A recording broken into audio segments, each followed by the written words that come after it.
Thanks for joining us here in the Fox 4 Weather Center. Let's take a look at some of those rainfall totals from today. Buckingham was one of our hot spots. We have a rain gauge there at the FGCU campus.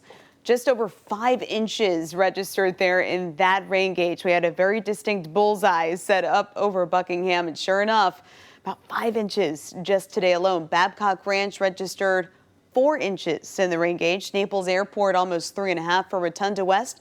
On the western side of Charlotte County, just over 2 inches fell there. For Whiskey Creek in Fort Myers, South Fort Myers, about 1 inch and 2/10, pretty close to it. For Captiva, just over 1 inch. And here at the Fox 4 studios, last night we had over 5 inches in the rain gauge. Tonight, only 59 hundredths. Nonetheless, still, that brings our total here at Fox 4 to over 7 inches for the week thus far. And that's just going back to Monday. All right, let's take you live now. Let's head to our France Eye Care Tower camera, situated right along I-75, overlooking RSW, looking off toward the east. You can still see obviously some wet conditions as those rain showers persist across southwest Florida, but certainly in the process of quieting down. So at this point, we just have light to moderate rain showers, not in dealing with those intense downpours. Also, some good news is that your lightning strikes continue to pull farther and farther offshore away from land. So that's why you're not hearing the sky talk quite as much. But we do still have that consistent light to moderate rain falling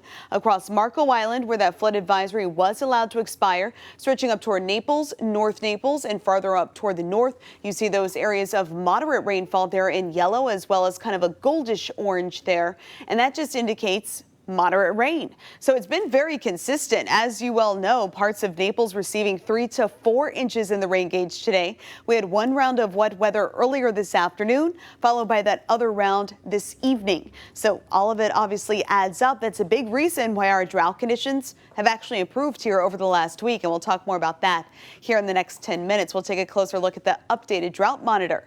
But from Bonita Springs to Estero, you still see a lot of the yellows, a lot of the golds, indicating that moderate rain. But now we're starting to taper things off for downtown Fort Myers, stretching back toward Cape Coral. Not seeing nearly as much activity. Likewise, the Cape Hayes Peninsula, Port Charlotte, Punta Gorda now drying things out. Still, though, seeing that moderate rain falling right along 31, stretching down toward Babcock Ranch, heading up here into DeSoto County. Those rain showers will be wrapping up here in the next couple of minutes. So overnight tonight, eventually those rain showers will wind down, likely by 11:30 or so, and then those clouds will gradually be partially clearing. So we'll wake up tomorrow morning mostly sunny to partly cloudy skies.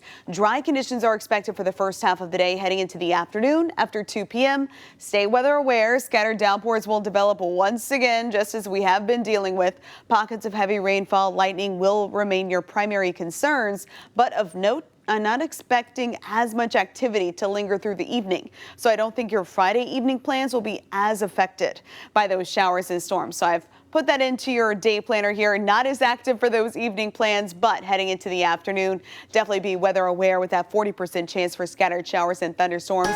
We'll continue with that 40% opportunity into your Saturday, then bump it up a touch as we head into your Sunday afternoon.